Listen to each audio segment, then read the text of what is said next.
So in today's video, I'm going to cover my top 5 tips to help you get adjusted to an extended range guitar.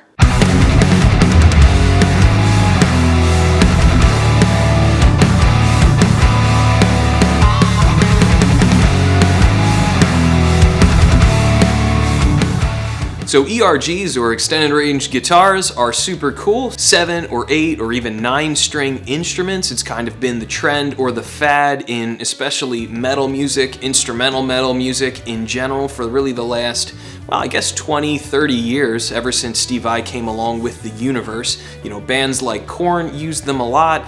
And then obviously you've got all of the groups out there like Periphery and Animals as Leaders, and even Dream Theater and Petrucci's, done a whole bunch of stuff on a 7 as well. So extended range is super cool, but it does make things a whole lot more complicated, both visually when you look down at the strings, but also then when it comes to muting and controlling and all those kind of things. So these are going to be my tips to help you get adjusted as quickly as possible to your new extended range guitar. The first thing to do right off the bat is work on note names. You need to get oriented on the new instrument. Now, a bit of that depends on how you're planning on tuning your guitar.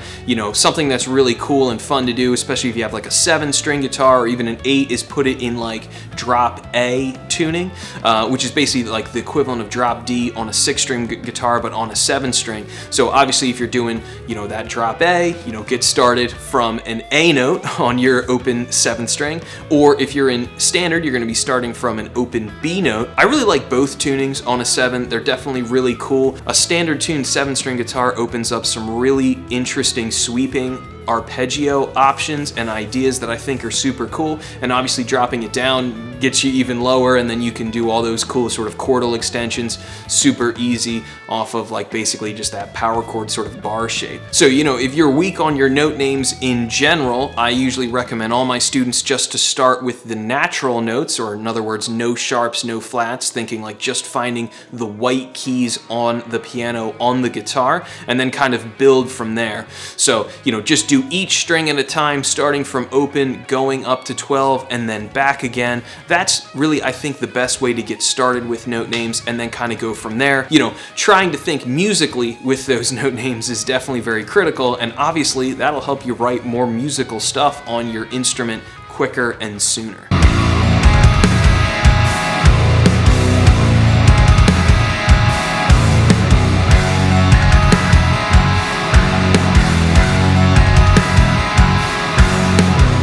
So for tip number 2 is basically take known licks or riffs that you already know on your 6-string guitar and just move them down a pair of strings. Pop them onto that 7-string or pop them onto the 7th and 8th string, depending on what you have, and start getting used to, playing known stuff on this new instrument, this new, set of strings. If you can and you've got the kind of patience, see if you can kind of analyze it. What key was the riff in originally? Now what key are we in now, on this new location?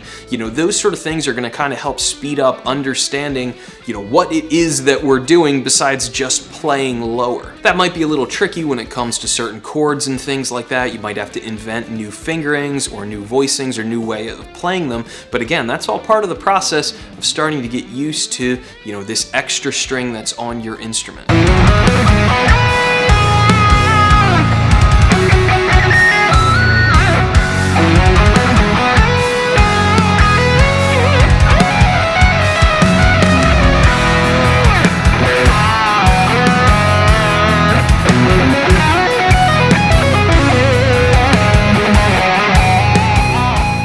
Tip number 3 is kind of related. You want to take like existing scale shapes or arpeggio shapes that you already know and just start kind of moving them down. See if you can analyze them, deconstruct them, and start to, recognize those existing patterns. A big thing that helped me along the way is, working on like close voice triads. That's a big skill that's super important on like the top string group, or maybe strings 4, 3, and 2. If you can keep running that that down all the way onto the 7th or even the 8th string, that's going to really help you start to understand and visualize and see the fretboard in a much better way. You know, really, I think triads are one of the most important things in general to get under your belt, both from like a rhythm guitar standpoint, but also from a lead guitar standpoint. In other words, like, you know, if you're playing a run, if you can visualize the chord tones of the chord that you're playing over top of, and if you can target one of those chord tones to end your run, that's going to automatically start to make things more cohesive. You know, you're going to know what options you can, you know, end on in a very at least simple kind of way, and then start to have fun with making things a little bit more complex. So, you know, being able to maybe visualize those triads down low on those lower strings, you know, that's going to help kind of translate and explain, okay, so that thing that I'm doing over here on strings like 6, 5, and 4, now it looks like this on 7, 6, and 5. You know, just simple things like that, recognizing shapes, you know, that's going to go a long way. Also a good idea, you know, most rock guitar players are most comfortable with just a regular old basic pentatonic scale. So if you can start to figure out, you know, what are the next notes that are going to be on that 7th string, you know, if you've got the 7th tuned to B, then just look basically to your 2nd string, right? Because that's a B. So you've now got 2 Bs and 2 Es. So whatever you are playing on the B string, you're now going to be doing on that 7th string.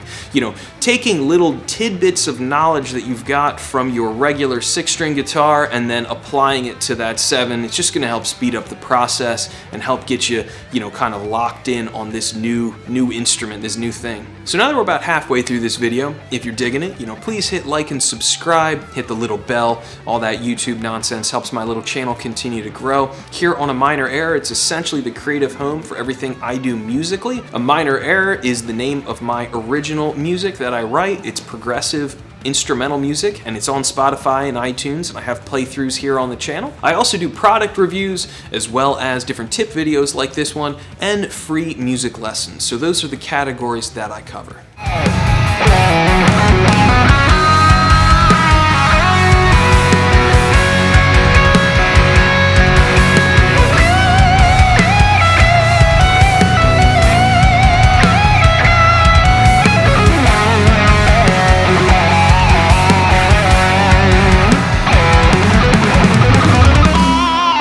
Tip number 4 is to get practicing standing up way sooner than later. Now, depending on what brand you ended up going with the ERG, if the guitar has a headstock, and especially if you're playing like an 8-string guitar, it's going to be a whole lot more mass and more weight to the instrument than you're used to with your 6-string guitar.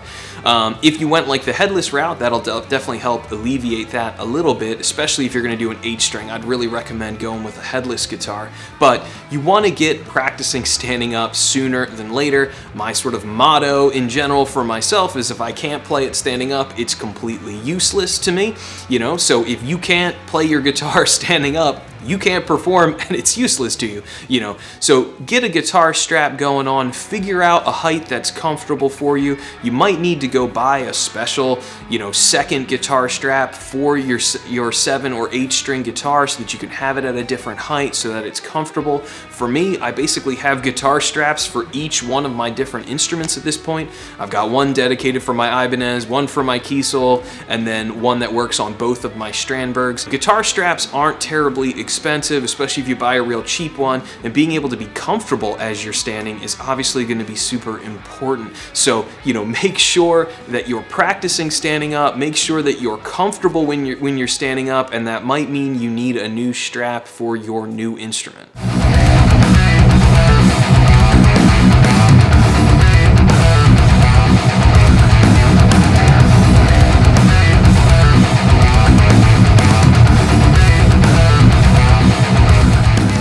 So for tip number 5, don't become super obsessed with your new low strings. Remember, at the end of the day, the guitar is really a mid-frequency instrument. That's where it really sits the best in most rock bands and settings and situations. If you become too obsessed with that low string, you could start crowding out the bass player, and you definitely could start crowding out the piano player as well if you happen to have keyboards in your band.